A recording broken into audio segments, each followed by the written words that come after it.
আসসালামু আলাইকুম সবাইকে। আজকে আমরা রওনা দিলাম মাইজভান্ডার দরবার শরীফ জিয়ারতের উদ্দেশ্যে। আমরা ৪ বন্ধু মিলে আজকে আমরা মাইজভান্ডার দরবার শরীফে রওনা দিলাম মাইজভান্ডার জিয়ারতের উদ্দেশ্যে। এই যে রাস্তাটি দেখতে পাচ্ছেন খুব সুন্দর মনোরম পরিবেশ। এই রাস্তাটি দিয়ে আমরা যাচ্ছি। এটা হচ্ছে আপনাদের সকলের পরিচিত পটিয়া বাইপাস সড়ক।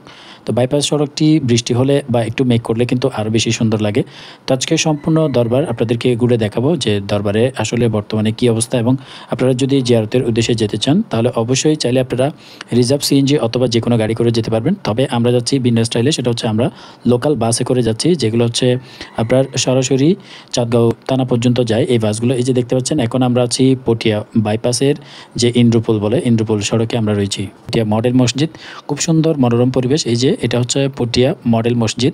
তো আমরা উঠলাম করোনা রাস্তার মাথা থেকে আমরা রওনা দিলাম। আরেকটা ভিউ আপনারা যে দেখতে পাচ্ছেন এটি হচ্ছে মূলত বাদামতল থেকে শান্তিরাট যাওয়ার যে রাস্তাটা, এটা খুবই সুন্দর পরিবেশ। এই রাস্তাটা সবচেয়ে বেশি সুন্দর লাগে পটিয়ার মধ্যে। আপনার বাদামতল থেকে নতুন ব্রিজের আগে যে শান্তিরাট পর্যন্ত এই রাস্তাটা, কিন্তু এই ভিউটা দেখেন খুবই সুন্দর পরিবেশে আমরা কিন্তু যাচ্ছি। আমরা চলে আসলাম নতুন ব্রিজের কাছাকাছি, যেটাকে চিটাঙের ভাষায় বলা হয় নতুন ব্রিজ, কিন্তু এটার আসল নাম হচ্ছে শাহ আমানত সেতু। সকলেই শাহ আমানত সেতু নামে চিনে, তবে চট্টগ্রামের মানুষদের মনে যেটা রয়েছে সেটা হচ্ছে এটা হচ্ছে একটা নতুন ব্রিজ। তো আমরা এখন নতুন ব্রিজের কাছাকাছি, নতুন ব্রিজে উঠতেছি। তো শাহ আমানত সেতুটি দেখতে অসাধারণ। এখানের যে সকালের ভিউটা সবচেয়ে বেশি সুন্দর লাগে। আমরা কিন্তু একদম ভোর ৬টায় রওনা দিয়েছি আমাদের যে বাড়ি থেকে। এখন আমরা নতুন ব্রিজে উঠতেছি, প্রায় ৭টার কাছাকাছি হয়ে গেছে অলরেডি। এই ৭টার কাছাকাছি আপনারা সকালবেলা যদি আসেন এই শাহ আমানত সেতুটা একটা সুন্দর ভিউ আপনারা দেখতে পারবেন। আশেপাশে সুন্দর মনোরম পরিবেশ। যদি আপনারা ভিডিও করতে চান তাহলে আমি বলবো অবশ্যই ভোরে ৬টা কিংবা ৮টার মধ্যে আপনারা এখানে চলে আসবেন। এই যে দেখতে পাচ্ছেন আমরা অলরেডি শাহ আমানত সেতুতে উঠে পড়েছি।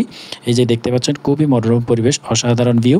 আপনারা যদি চান সুন্দর ছবি বা ভিডিও নেওয়ার জন্য তাহলে শাহ আমানত সেতুতে আপনারা অবশ্যই সকালবেলা আসার চেষ্টা করবেন। এছাড়া আপনারা চাইলে বিকেলেও আসতে পারেন, বিকেলেও কিন্তু খুবই সুন্দর পরিবেশ এখানে দেখা যায়।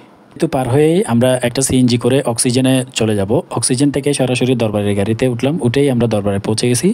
দরবারের ভিডিও দেখতে পাচ্ছেন, এখানে হচ্ছে রজে পাক দেখতে পাচ্ছেন আপনারা। এখানে দরবার শরীফে আসলে আসলেই মানুষের মনে শান্তি মিলে। যারা দরবার জিয়ারতের উদ্দেশ্যে এসেছেন অলরেডি তারা বুঝতে পারবেন এখানে কি রয়েছে। আসলে দরবারের সুন্দর এবং মনোরম পরিবেশ। আমরা এখানে উজু করছি, উজু করে আমরা জিয়ারতের উদ্দেশ্যে দরবারে ঢুকে পড়বো। তারপরে সকলেই উজু করলাম এবং সকালের নাস্তা শেষে আমরা বলে রাখি এখানে ৮টার মধ্যে আমরা কিন্তু দরবারে চলে আসছি। এখন বাজে সকাল ৮টা বাজে কিন্তু আমরা এখানে পৌঁছে গেছি দরবারের মধ্যে। তো আপনারা যদি সকাল ৬টায় ভোর ৬টায় যদি আপনারা বের হন তাহলে অবশ্যই ৮টার মধ্যে এখানে চলে আসতে পারবেন। যদি আপনারা রিজার্ভ গাড়ি নেন সেক্ষেত্রে অবশ্যই আরও আগে পৌঁছাইতে পারবেন দরবারে। তো এখানে দেখতে পাচ্ছেন দরবারের সৌন্দর্য। এই যে দেখুন দরবারটা কি সুন্দর, মাশাআল্লাহ।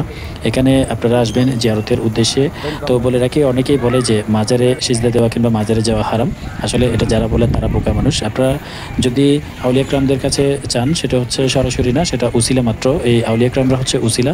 আপনারা অবশ্যই উসিলার মাধ্যমে যদি আল্লাহর কাছে যে কোনো কিছু চান সেটি অবশ্যই সফল হতে পারবেন। তো দেখতে পাচ্ছেন চারপাশের পরিবেশটা খুবই সুন্দর মনোরম পরিবেশ। এটা হচ্ছে আরেকটা দরবার। এই দরবারের কাজ বর্তমানে চলমান রয়েছে। উপরের যে নকশাগুলো খুবই সুন্দর নকশাগুলো করা হচ্ছে বর্তমানে দরবারে চলমান। এটি হচ্ছে বর্তমানে যে শাপলা ফুলের মতো দেখতে আপনারা যেটা মোবাইলে দেখতে পান দরবার শরীফ, এটি হচ্ছে সেটি।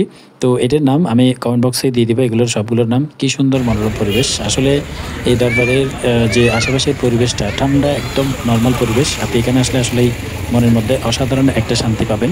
আপনি যদি দরবারে বসে যদি একটু জিয়ারত করেন, একটু যদি দোয়া কালাম পড়ার পরে মোনাজাতে যদি আল্লাহর কাছে ওনাদের উসিলায় চান তাহলে দেখতে পারবেন মনের মধ্যে একটা প্রশান্তি। তো আপনারা সকলেই অবশ্যই আসবেন মাইজভান্ডার দরবার শরীফ জিয়ারতের উদ্দেশ্যে।